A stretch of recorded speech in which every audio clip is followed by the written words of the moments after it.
Hello and good evening, everyone. My name's Tony Gates. I'm from the Parenting Research Centre, and I'm joined here by Meredith Rayner, who is our presenter for tonight.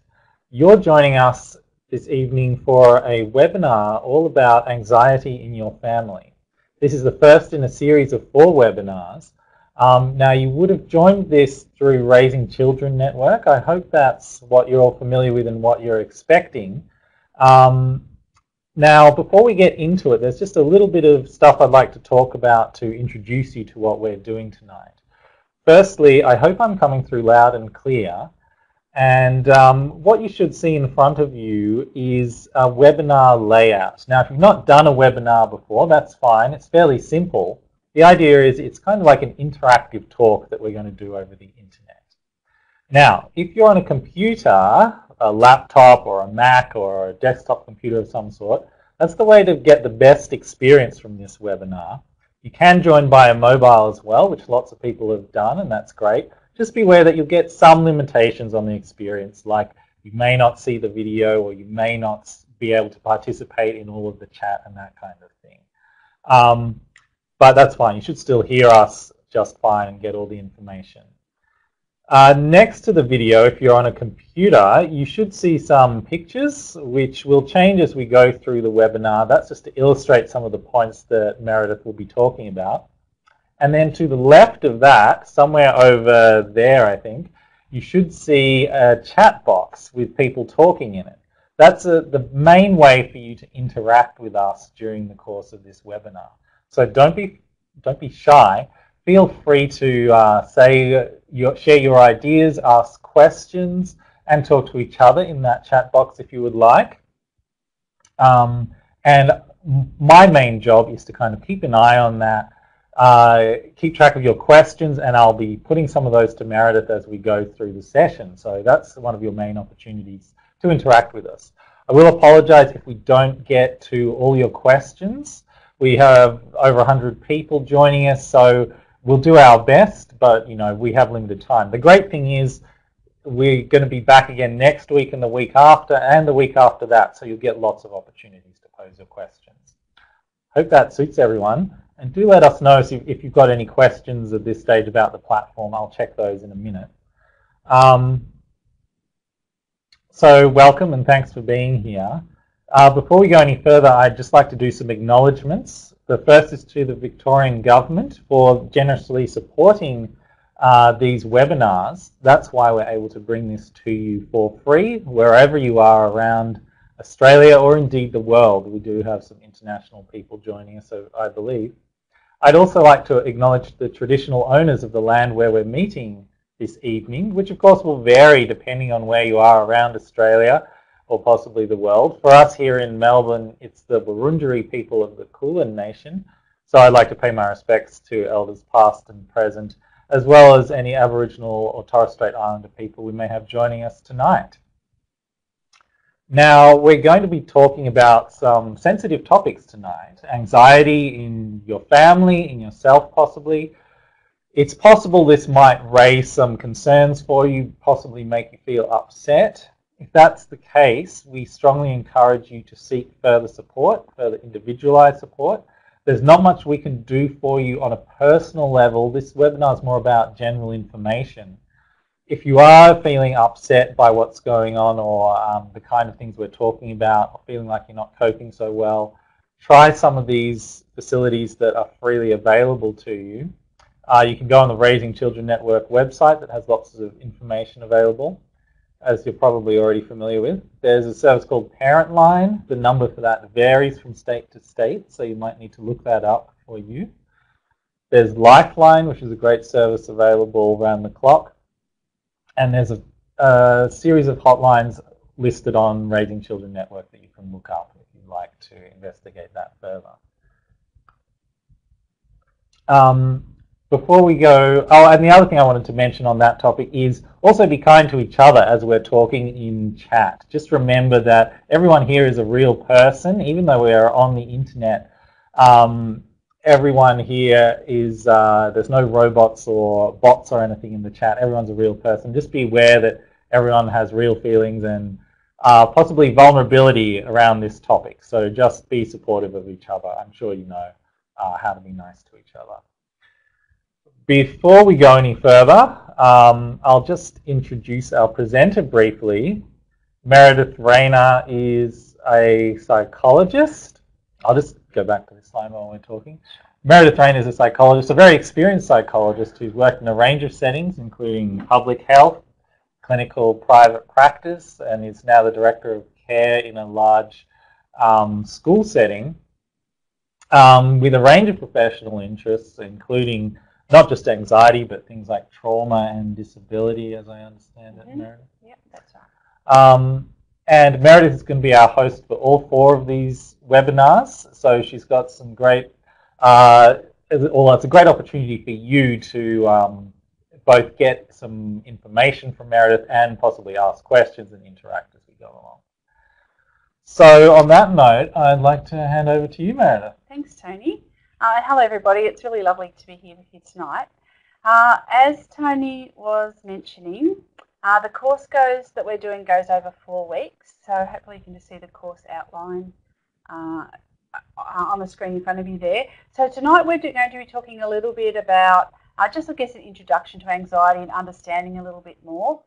We're not going to spend a lot of time talking about the many possible reasons why anxiety can come about. We'll touch on a little bit, but the focus of this course is really on some practical things that you can do for yourselves and for your children. And I noticed some people are here to think about, even in their workplaces, like children in schools and those kind of settings where you might be exposed to a few more children than just your own. So we're trying to we're hoping to make it as practical as we can.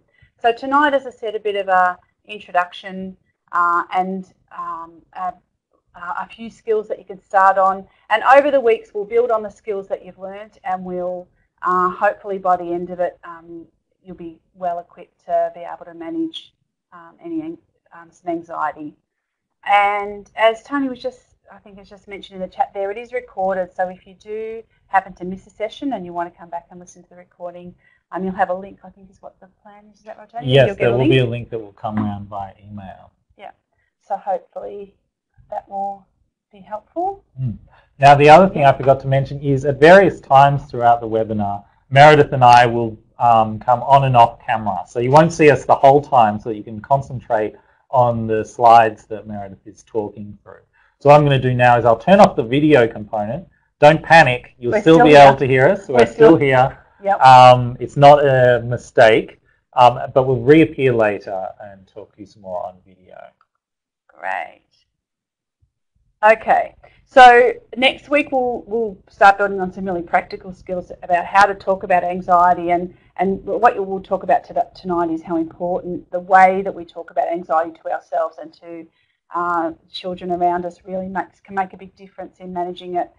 Building on those strategies in week 3, and by week 4 we can talk a little bit about why it can be so hard, and in cases where you might still be stuck or still finding it difficult, what other things can you do in that case. So we just thought it'd be helpful as well just to stop for a minute and think about who the course is for. So it's for families, I guess, so for parents of children who might be anxious, but of course lots of adults will be anxious themselves, or as I said, you might be a teacher or working in a childcare centre or in a medical profession where you have a number of kids around you who might have varying degrees of anxiety, and hopefully this course will be able to give you some ideas on what you can do to help them as well. So it's pretty broad really in the skills that you'll learn and where you can apply them. Okay, so we might stop for a second and just think about, I'd be interested to hear if you've got any questions, I guess, already about course content or what we're going to be covering, or any of the setup that Tony was talking about. But Tony's also going to run a bit of a poll for us now. So it'll be interesting. We're interested in just having an idea how old your children are, in particular the children that you might be here to find out information on. So Tony, do you want to just tell them how to answer? They just click. Sure. Is that what you Yep. If it's working properly for you, it should be on your screen now, and I can see plenty of people are already responding, which is great. Don't panic if it doesn't work for you properly on a mobile device. Unfortunately, that may be one of the limitations. And you may also be able to see the response rates as they're coming in, depending on how well it's working. The response rates as they're coming in, depending on how well it's working. And of course, as some people are doing, you can share your response in the chat as well if you'd like. So just give people another 10 seconds or so to finish responding to that poll if you're keen to. We've got a very good response rate already. I think that's nearly everybody at this point. That's terrific. So I might end the poll there. It looks like there's a fairly even spread, Meredith. There is. From between like 3 years old and 15, so we've got some early teens as well. Yes. Yeah, and that's what's coming up in the chat too, isn't it? That's the same. So that's terrific. I think I'm feeling pretty confident that a lot of the skills that you'll learn today, particularly as I was saying about how you talk about anxiety and what you can say, what kind of things do you say when you know that your child or one of the children around you is feeling anxious. And often that's where we get stuck as adults is, like, what do we say? How do we fix it? And how do we make it go away? So we're going to spend a bit of time talking about that tonight. But Tony was mentioning to me earlier, there are some of you who are here as adults and who are interested in, maybe your own anxiety or anxiety in a partner. A lot of what we're talking about tonight and over the next few weeks applies to you too. So I'll try and flip between talking about, what to say to your child and what to say to yourself, but I am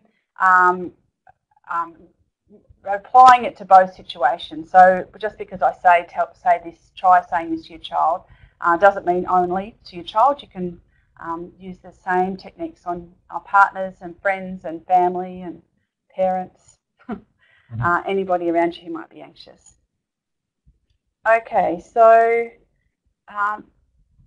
great comments in there, but there doesn't seem to be any questions. Oh, except maybe Elizabeth's one, yeah. I think the poll only allowed you to have one response. Yes. Is that right? Yeah. Yes, that poll was just one response. The main child. Yes, we're aware that you may have more than one child that you're concerned about. We're not saying that you can't support more than one child. It's just for the sake of simplifying that poll. Just got you to think about one child in answering that. Excellent, thanks. Okay, so I thought a good place to start might be just to remind you, because I know there's a lot of talk. We talk about anxiety quite a lot in the media these days, but anxiety is the most common mental health condition in Australia, and so it's pretty common for people to experience anxiety at some point in their lives. 1 in every 4 experience anxiety at some point, which adds up to over 2 million Australians every year, which is a lot of us. So if you're feeling like you feel anxious a bit of the time, or you've got a partner or a child who's anxious, rest assured that you're not alone. There's lots of people around who are experiencing the same thing. And fortunately, we know quite a bit now about what we can do to help. 40% of the population experience a panic attack at some time in their life, so almost half of us at some point will experience significant anxiety. And of course, that doesn't mean that you've got a condition that you have to, that is like that all the time. Anxiety comes and goes with many of us, but lots of us experience anxiety at some point. So what are some of the things that we know about anxiety, and how can, and as I said, knowing a little bit more about it can be really helpful. It doesn't fix the problem, but having a bit of an understanding about it can help us to see where we might be falling into some traps in terms of managing anxiety. And something that I'm quite often asked is, what's the difference between worry and anxiety, and is someone worried or are they anxious, and what's the difference? And I think I certainly notice in my work with young people, And as Tony mentioned, I'm working, I've worked in schools and in public mental health settings and private practice for lots of years now. So with children, as young as childcare and early preschool, right through to teens and year 11 and year 12 worry and anxiety. And something that I've noticed is we're using the word anxiety a lot more, and we tend to use, I don't know if any of you have experienced the same thing, but we tend to almost default to talking about anxiety rather than some of the other emotions that can be really similar, like being worried or being afraid of something. So I think an interesting way to think about it is a bit of a continuum, I guess, really, where you can feel a bit worried, and if it becomes extended, or it becomes a bit debilitating, or extremely unpleasant and stops you from doing things, then we tend to talk about it as anxiety. Traditionally, of course, lately we're using, as I said, we're using my child's anxious to refer to even when they're feeling a bit worried. So I think that's something for us to think about when we're talking to ourselves and to our children about being worried or being anxious. Is try to avoid jumping to the term anxiety too quickly, because it's got got a few connotations now of being a diagnosis and a label, when actually originally it was an emotion.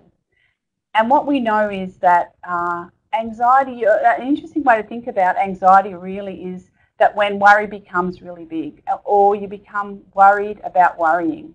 So what sometimes happens, or often happens actually, is people will have something they're a bit worried about, or something that makes them feel uncomfortable, and it might be meeting new people, or it might be going into a crowded room, or getting lost, or any of those kind of things.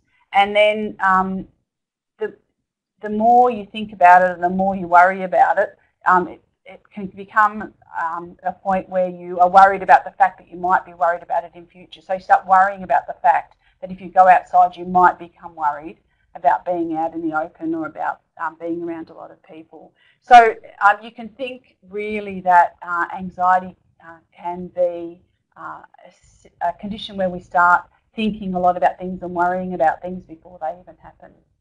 And that's really important. It'll become clear when we're talking about what we can do about it and how we can talk about it. This idea of being afraid of being worried and worrying about maybe become worried becomes really cyclic and can become a real problem. I guess the other thing to mention here is to think about it as a continuum. So, being worried or being anxious can be a bit uncomfortable. Well, it's usually a bit uncomfortable. It's not an emotion that we might that we enjoy or that feels pleasant when we're worried about something, but it also can become debilitating. So anxiety in its extreme conditions can lead to people not wanting to leave the house, or not being able to perform their work, or to go to school, or to study, or to do whatever it is that's important for them. And some of you may know people who've experienced anxiety to a point where it really narrows their world down, I guess, and stops them from being able to engage in lots of the things that matter. And so it's good to keep that in mind, in that the actual experience of worry itself is not so much the problem. It's where on the continuum we lie, and whether we're able to identify being worried or feeling anxious at the kind of lower end of the continuum. You can see on this screen here where it's uncomfortable or unpleasant, but it's not debilitating, or whether we think about it a lot and get stuck in our head, and it becomes bigger and bigger and more worrying that I'm not going to be able to do something, and it builds into something that's a bit more debilitating. So what we're looking at doing now is starting off by working out how to spot when we're feeling anxious, or when someone around us is feeling anxious, and what can we do about that. And ideally what we'd like to do is move ourselves along the continuum down to this comfort area, which is somewhere where we can experience worry or anxiety and not have it overpower us and become something that we really can't manage. and I might just make one more point and then we might stop for questions, I think, again, Tony, if that, does that sound like a work for us? Sure. Okay, so just when you think about that continuum from discomfort to really being debilitating, even the very feeling of worry in the first place is uncomfortable. Most of us don't want to feel worried, and if we're really honest with ourselves, and if I'm even myself, who's worked with many kids over many years to manage anxiety much better, if I was really honest with myself, what do I want for myself in terms of anxiety and worry, and what do I want for my children? And I would say that I would like myself never have to worry about anything again, and I'd like my children to never have to worry. So that, that's kind of what I think in a perfect world, what I'd like to happen. And of course, when I say that out loud, you're probably all thinking, oh yeah, I'd really like that too, but of course that's not going to happen. And that's true. There's never going to be a situation where we're not worried about something or nothing worries us. And there's a really good reason for that, which we're going to talk about in a second. But I think it's a really good place for us to start, particularly if parents or if carers of children who feel worried about things or who get anxious about things. It's a really difficult emotion for us as adults to experience in children or to witness in children. And our pull is to make it stop and make it go away so they're not worried about anything. And that can be a bit of a problem in itself, which we'll talk about in a sec. So I might just stop there for a second, I think, Tony, and just see how people are feeling about that, if that makes sense, if people have also kind of experienced that deep feeling of wanting to stop it and make it go away and like our children to go through life not worried and know it can't happen but would really like it to happen. Or if anybody's got any questions that they wanted us to answer. Okay. How are we That's going? it's a good place to pause. Yep. We've got a very active chat room tonight. Okay. Everyone's commenting lots, keeping which up is there, very yes. We're keeping up. Everyone's quite active. Does anyone let us know if you have any particular questions about what Meredith has been talking about so far. We've had a few questions come in. There was one from Zoe, Meredith, about online resources. In fact, why don't we come on screen while we're talking here, Sure. so that people can see us. There was one from Zoe about online resources. If you're aware of anything in particular around, say, video resources that you can watch with your child, probably, I think, Zoe, talking about anxiety and maybe some of the things you were talking about around recognizing discomfort versus when it's really becoming worry about worry and that sort of thing. Yeah, okay. So I can't think of any video resources off the top of my head that you could watch with your children, Zoe, but if I'll take that away and have a bit of a look around and ask some of my colleagues and see if anybody's got anything on video that's publicly available. I mean, I've got training resources and things like that, but not anything that would be helpful from a family point of view. But in terms of information, there's quite a lot on Raising Children Network and other Beyond Blue and SANE, other kind of mental health websites have got quite a bit of information that can be really helpful. And there's quite a few books out there and we're going to talk about this a little bit in a second about some of the things that you can do to help, where you can read to your children and talk to your children about the emotions that they're experiencing and what some of the things they can do about that. I have Big Bag of Worries, Louise has just pointed out, is a really good one. Yep, that's true.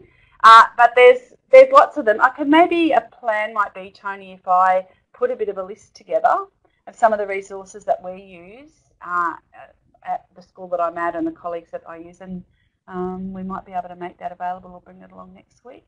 Oh, that would be great. Do something like that, if that would be helpful. I'm sure that people would appreciate that. Yeah, but I think what I'm hoping one of the things will be, guys, that you get out of this webinar is for you to think a bit critically about the kind of books that you're reading to your children or the messages you're giving your children about worry, because some books are written about worry won't give the message that you want to give.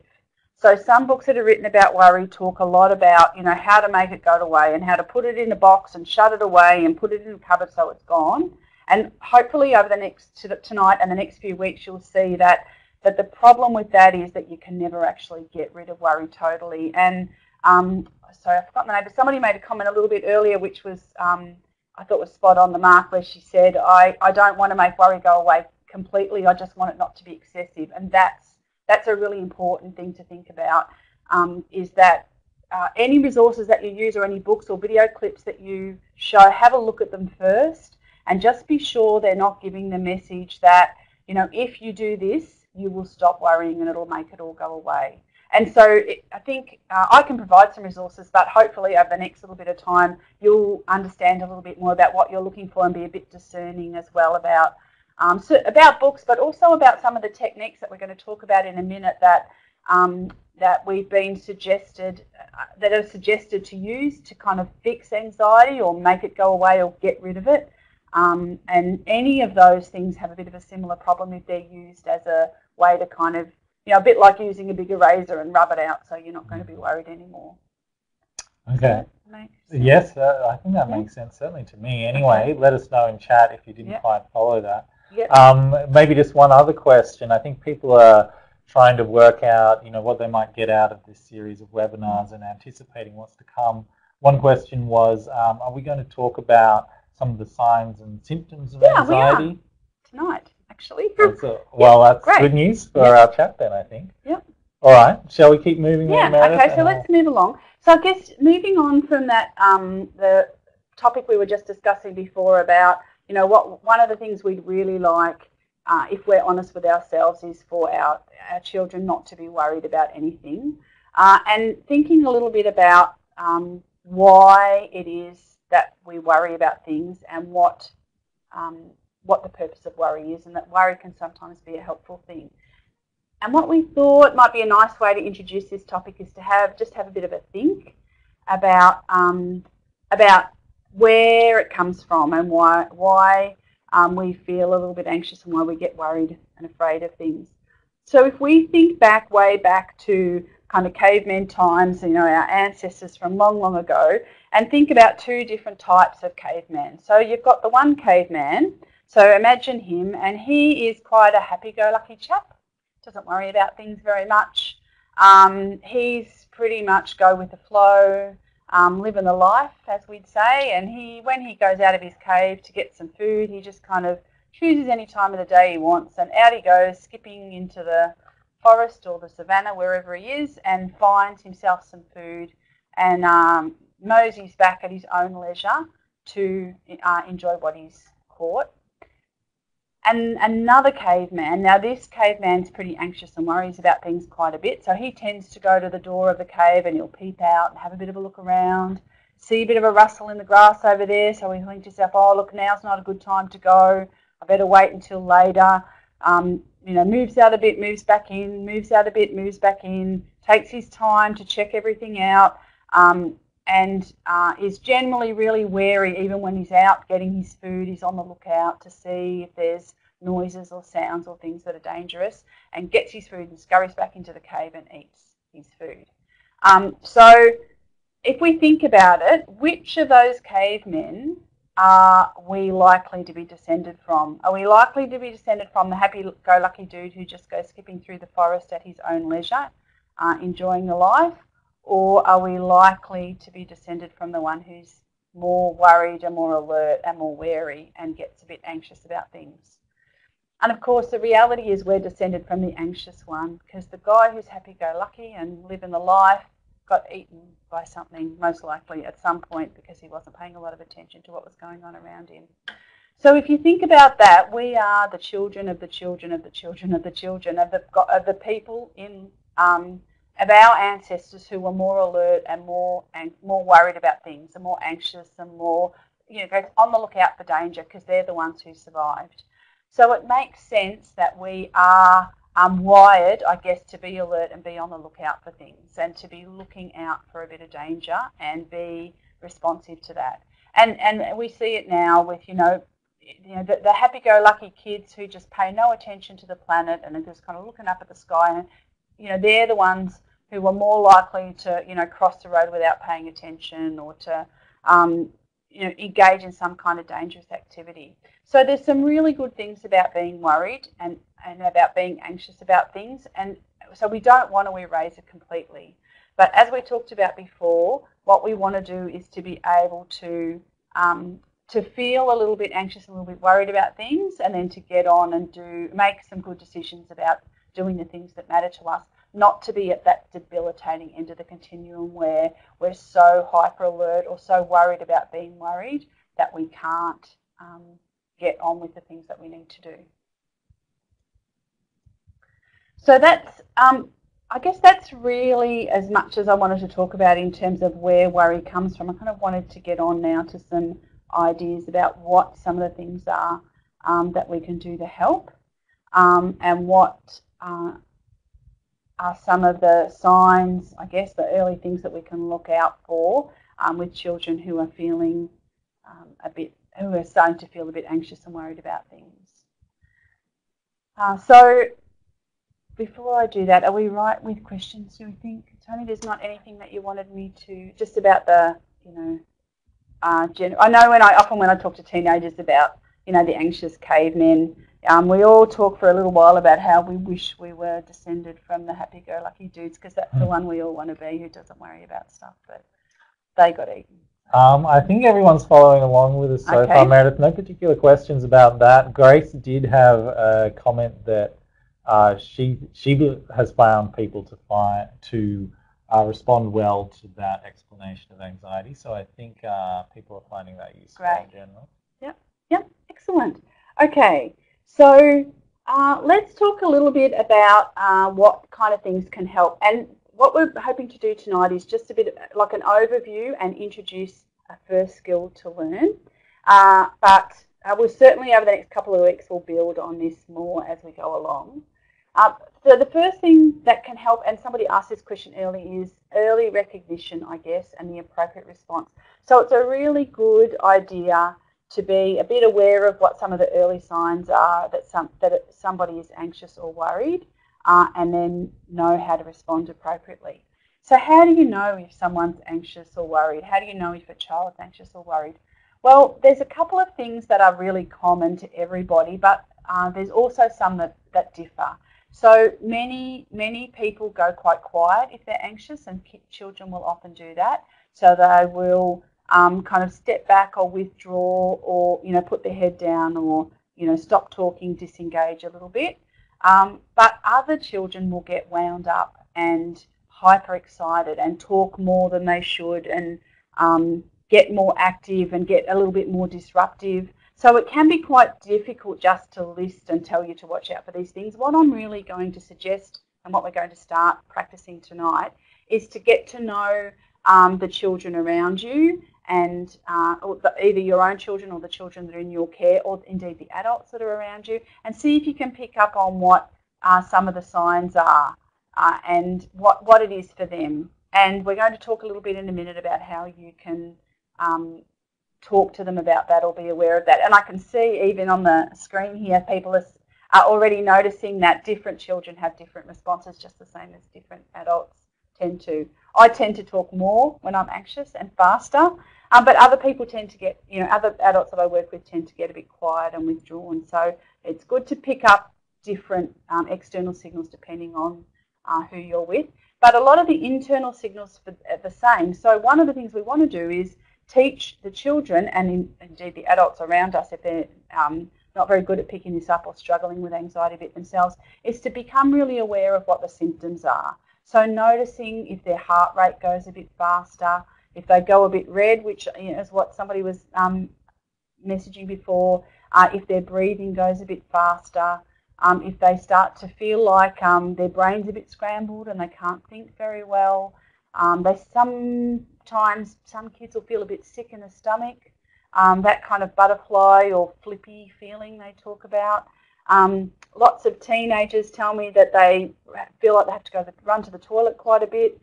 So a lot of the external symptoms, or run to the toilet quite a bit. A lot of the external symptoms or the physical symptoms are the same. Now, one of the things we want them to do is become a little bit aware of those themselves, and particularly start to learn to pick them up on the lower end of the continuum. Remember, we were talking about the discomfort kind of early stage before it gets to the stage where it becomes debilitating. So for adults and for children, picking up on what the feeling is really important. And the response is really important too. So what we say as well as what we do is really important.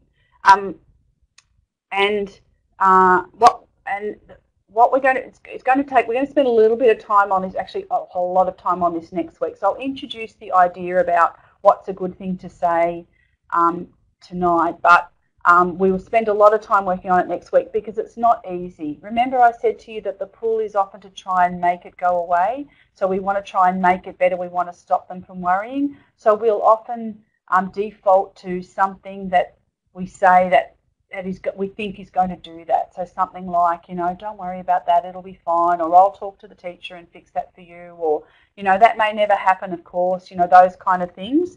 And they're helpful, but they're not helpful if that's all you do.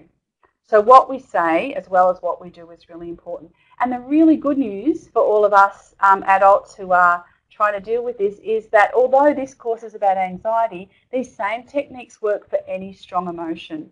So if you also have children around you who maybe struggle a bit to manage their anger, or struggle to manage their frustration, or struggle when they're really sad, the same techniques about helping them to become aware of what they're feeling and giving an appropriate response and teaching them how to manage it better. Once you've learned to do it with this emotion, you can apply to others as well. So I often find that quite reassuring. You don't have to learn a whole lot of different techniques for every different emotion. And the other thing that can be really helpful, and we're going to talk about this over the next couple of weeks and practice this a bit, is this idea of, I guess the three key things that professionals talk about now: mindfulness, relaxation, and medication.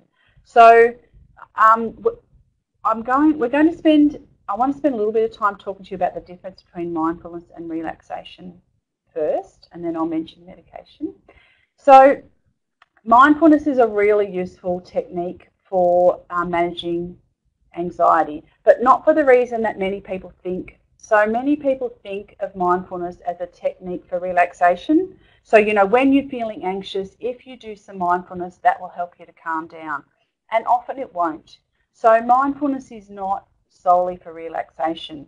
One of the really useful things about mindfulness is that it helps you to become aware of what's going on, and it helps you to train your mind to think about the thing or concentrate on the thing that you want to be thinking about, not all that, chat that goes on inside your head, which happens to us all the time. And hopefully you can already get a bit of an idea when I've said that's one of the traps with anxiety, is the more you think about it, the more you worry about it, the more you agonize over it.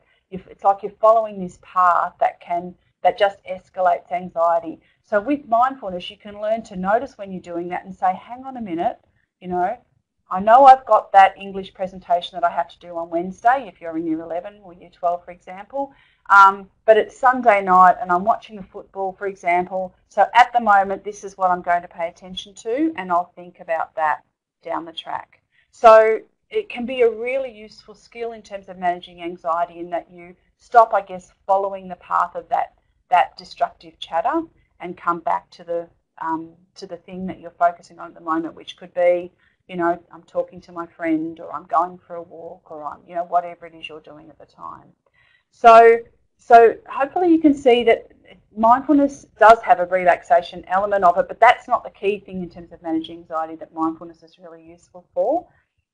And because it is so useful, if it's done right, we're going to spend some time over the next couple of weeks, a very short time in each session, doing a little bit of mindfulness together. For those of you who haven't come across it or aren't very familiar with mindfulness practice, and I'm going to be sure to use a couple that will help you to learn that skill of noticing when you're drifting off onto all that chat and bringing yourself back to the thing that you want to be focusing on, and hopefully teach your children to be able to do that as well.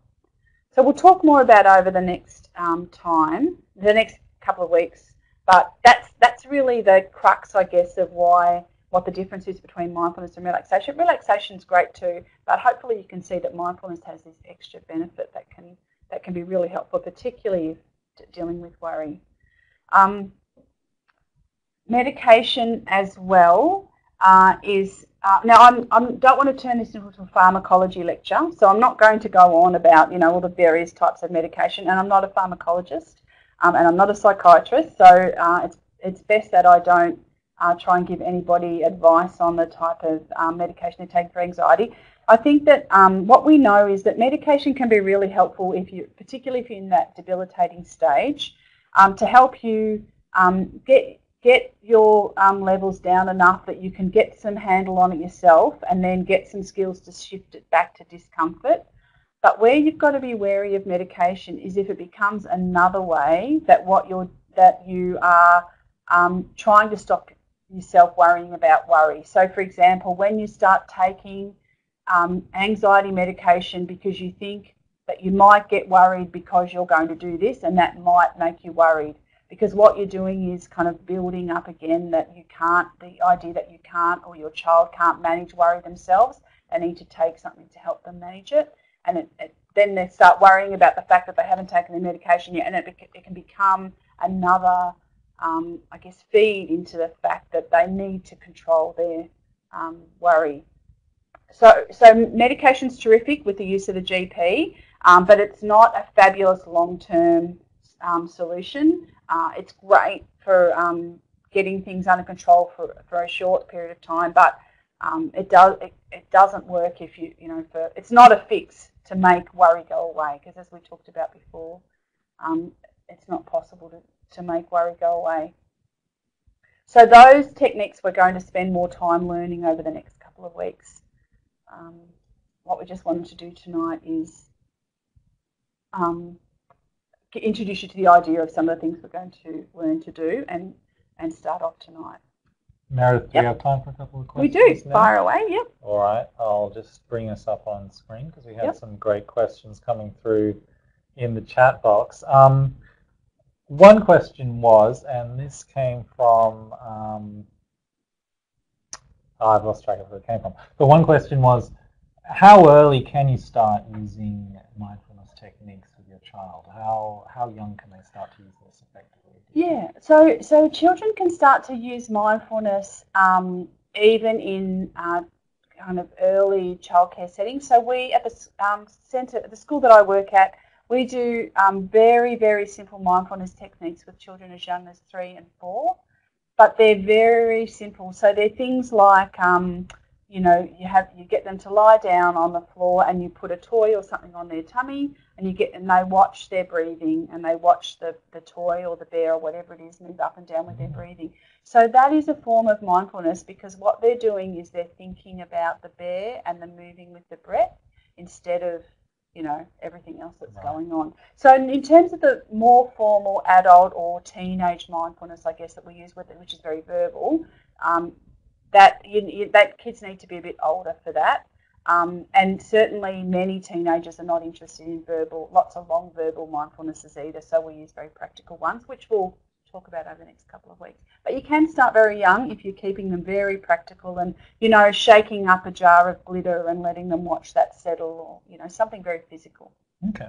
Yep. We had a few questions about sort of signs and symptoms of anxiety. Yep. One of those came from Xanthi, who was asking, is it unusual to have a child whose anxiety seems to go up and down a lot, like a roller coaster ride over time? No, it's not unusual. It's quite common. It's good, I guess, that it's able to go down, and it doesn't stay at high levels all of the time. But it's exhausting as well, and I'm sure Xanthi finds the same thing. If being a parent of a child like that, it's exhausting to kind of watch this roller coaster happen. So what we'd like to do is use some of the skills that we're going to learn over the next couple of weeks to help the child learn when they're feeling something at a lower intensity, and what they can do to kind of deal with it when it's at a 2 out of 10, rather than wait till it gets to a 7 or an 8 and then have to do some big stuff to bring it back down, and then wait for it to get up again and bring it back down. So we want to kind of pick it up at 2 or 3 and then bring it back to a normal level. Okay, Yep. That sounds like a good approach. And another thing that I can tell lots of people are interested in is kind of the anxiety in the context of something else. So people were mentioning autism spectrum disorder and things like oppositional defiant disorder. Yep. Is that something that we're going to get into, or does this apply to them just as well as people who don't have a separate thing going on? Sure. It does apply, but it's harder.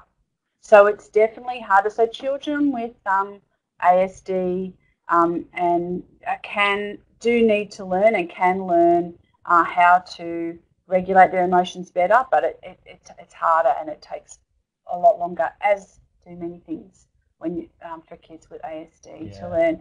In terms of conduct disorder and oppositional defiant disorder and those kind of things, I would say generally yes, the techniques are the same, but you might need more help. So parents or workers who are working with kids with conduct disorder and oppositional defiant disorder, there's a number of factors going on. So this alone would probably not be enough, and you'd probably I'd suggest you probably need some support, and the parents who are in that situation would know they need support about a lot of things, because it's difficult to get them to comply with anything that you want. But there's nothing that we're going to learn here that would make any conditions worse.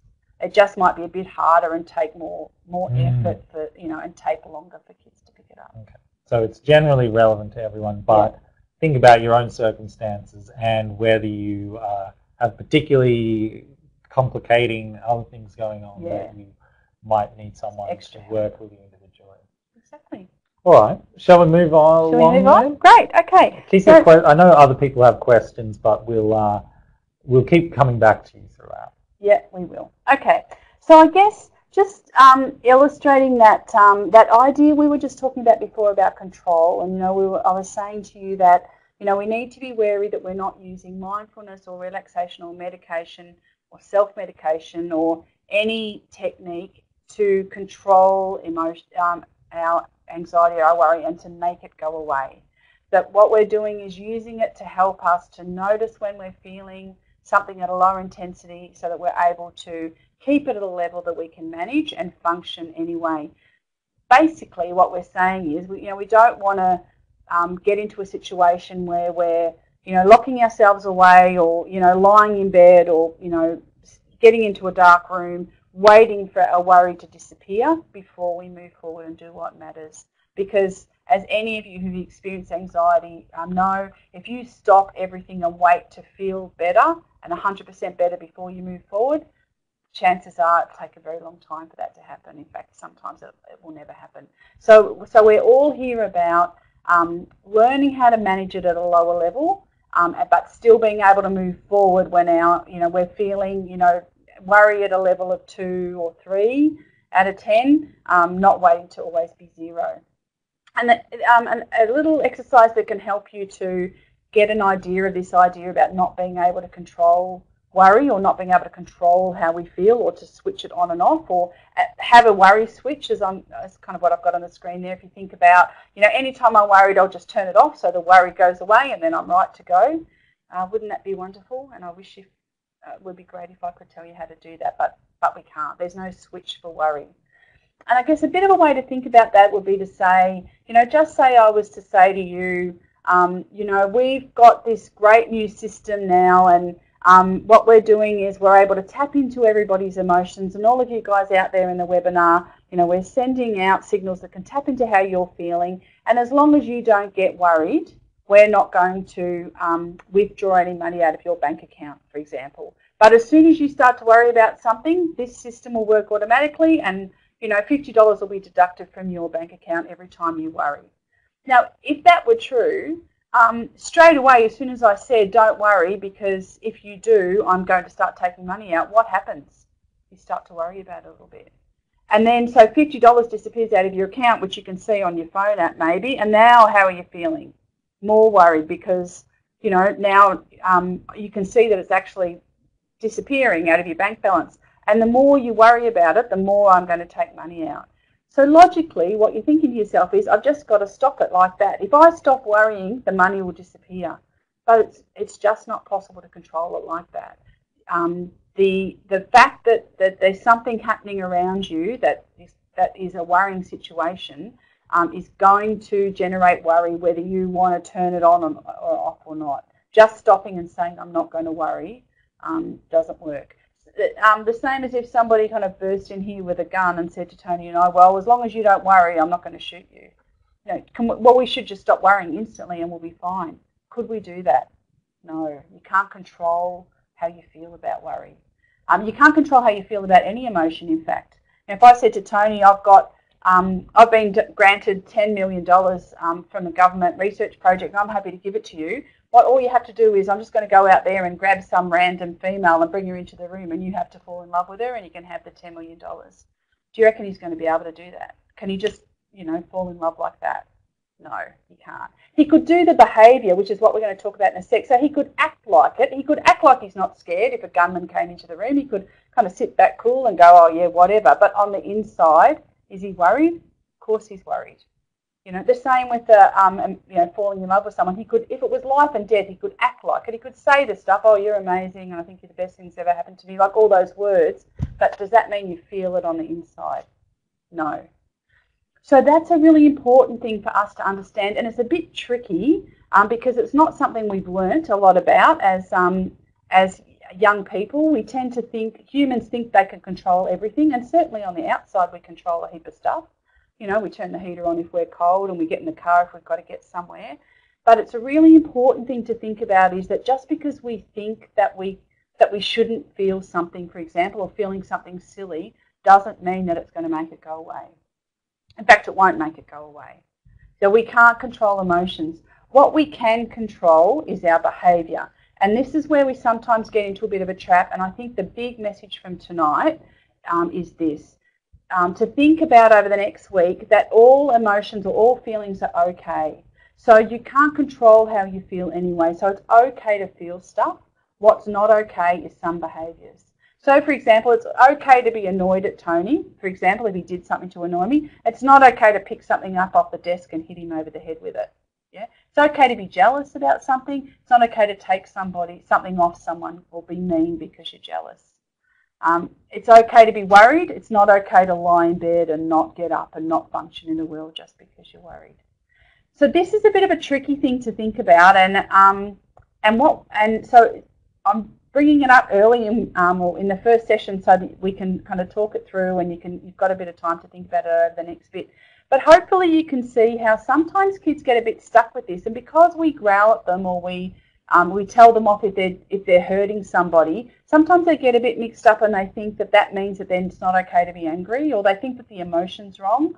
So when the first thing about dealing with emotions, and worry, but as I said, any strong emotion really is to think about this. Am I giving the child the message that the emotion is okay, but I don't like what you're doing about it? So hopefully that makes a bit of sense. And what we're going to talk about, this is really just to flag that we're going to talk about this over the next bit of time, is to think about, this is a bit about why language matters, is that it's important that what the message that we're giving to our partners or to ourselves with our internal talk or to our child is, it's okay to feel like this. It's not okay to behave in some ways, but the feeling is okay. Firstly, because we can't control it anyway, as we just talked about before, telling ourselves that it's silly to be worried about something is not going to make it go away. I mean, has it ever made you feel better when someone said, oh, don't be silly, don't worry about that? No. What it just makes you feel is a bit misunderstood as well as worried, or a bit silly as well as worried. So thinking about what you can say and what kind of things you can say that can help yourself, with your own internal talk, or your partner or your family member or your child, get the message that it's okay to feel like this, that it's normal to feel like this, and that you can manage it. But what you need to do, you've got to do something different with the behaviour. So we don't have time tonight to go into that in great depth. We're going to practice all those skills, I guess, and learn about those skills more next week. Yeah, I can see that some of you are already starting to understand or think a little bit about that idea and how that can help. So the practice for tonight, really, the thing I want to go away and I'd suggest that you go away and try this week is really starting to notice or pay attention to what's happening either to yourself or to your partner or to your child when they're worried. So really do a little bit of looking at them. See what kind of behaviours that you sometimes see, but see if you can think about what they might be feeling, what emotion might be going on. Often we think it's worry when it could be something else. So give that a bit of a thought and see if you can notice, or even better, have a bit of a chat to your child or to your partner or to yourself. Stop and think to yourself, what am I feeling? Does my tummy feel a bit sick, or my tummy hurt, as someone was talking about before? Does my heart rate go up? Am I talking fast? Am I red in the face? Am I feeling like I'm breathing quickly and can't quite catch my breath? Does my chest hurt a bit?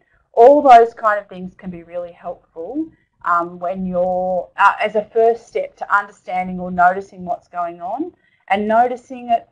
What you'll learn, hopefully the skill that will build as you start to notice it more, is that you'll start to pick it up earlier in yourself and in your child.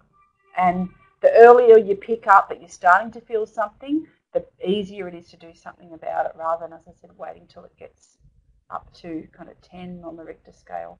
By the time you're at 10, it's pretty hard to do anything much. So I guess that's a bit of home practice for the week. And the content for tonight, we were just going to, see if there's any final questions before we finish up, and hope we see everybody next week. Well, yes, absolutely. Don't forget to come back next week. We hope you can attend again. Don't forget that this is a series of webinars. You'll hear about that over email. There'll be a new link for next time. Hopefully you've got it penciled into your diary or a reminder set in your phone or something, because we'd really love to see you again. And of course, as we're talking about questions, if we don't get to your question tonight, like I said earlier, it's really good that you'll get this opportunity to come back and ask more questions, or the same question even, as we go along. Or you can try re-asking the question, see if you can get more information about it as we go along. Feel free to do that. We might go to some of the questions we've had throughout. Stick with us for a few more minutes. We had some questions, Meredith, about sort of family context. That seems to be a hot topic for some people. Jocelyn had a question about if her children have another adult relative who gets very anxious and visibly anxious. I think she's concerned about how that affects the children, how they can cope with that, and how she can talk to them about that. Sure. Do you have any tips on that? And I think that you're spot on, Jocelyn. So it doesn't mean that they will automatically be anxious, but it does mean that one of the adults in their world is modelling that, or showing them that that there's plenty of things to worry about out there, and that worry is a scary thing, and it can turn into something big and difficult, and it can be really hard to manage. So I guess they're showing them, unfortunately, some things that are some ways that are not so great to manage being worried. But it's not the end of the world, because there's plenty that you can teach them that can help them understand some better ways to manage it. And some of the things that we've talked about tonight are a really great place to start. So get them to think a little bit about what's going on for them, how does it feel, and just really try and do it in a way that's a bit curious rather than a bit panicky. So there's a difference to saying to your child, oh, I'm wondering if you're feeling a little bit worried, does your tummy feel a bit sick, or, is your heart going a bit faster? What do you notice? Is very different to saying, oh, what's going on? Is your heart going fast? Are you feeling sick? Can you not concentrate? So, even just the way that you ask the questions can give a really different message to your child. One is, oh, that's kind of interesting. We can manage it. It's, it's all containable. It's different to the, oh, no, this is something we have to make go away, and I have to find a way to fix it and quickly take a few deep breaths or something like that to make it go away.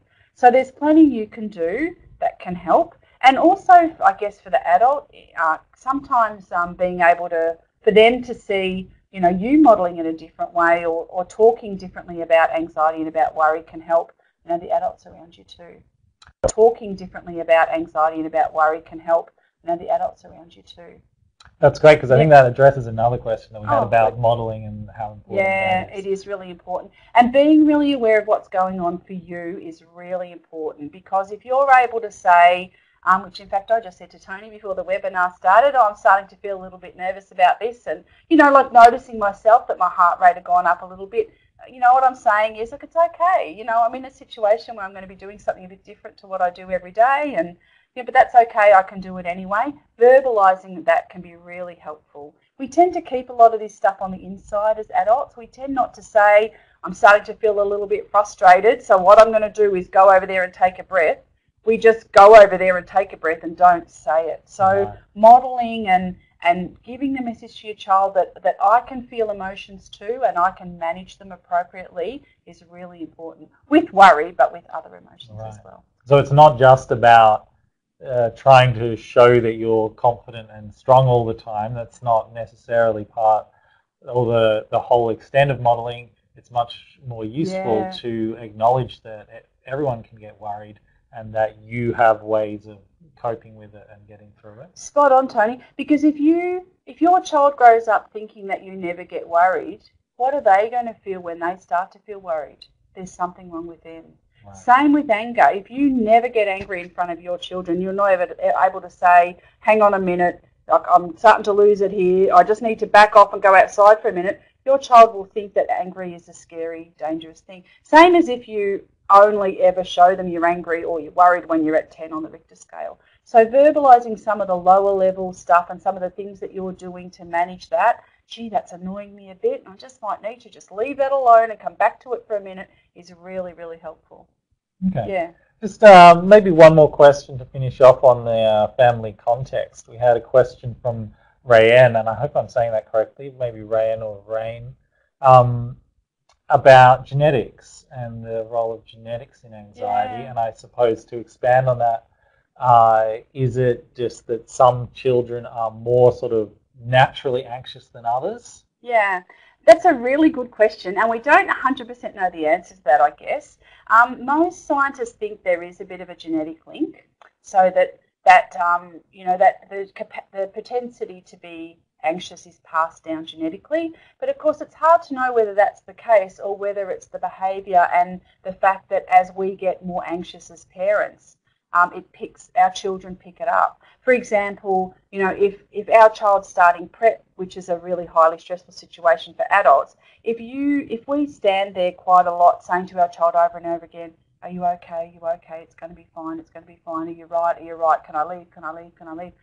What's the message they're getting? There's something scary happening here because somebody has to keep asking. So how much of it is our behaviour as adults that models, I guess, or shapes the children to be more anxious, or how much is genetic is difficult to say. I will say, though, there is definitely difference in temperament, and anybody who's got more than one child will say, one of them, or even from a baby, was more likely to be a bit more clingy or didn't want to go to people. The other one was kind of off. So I think temperament plays a big part. In fact, my feeling is it's probably a bigger part than genetics, temperament, but the research isn't clear, so we're not 100% sure. Okay.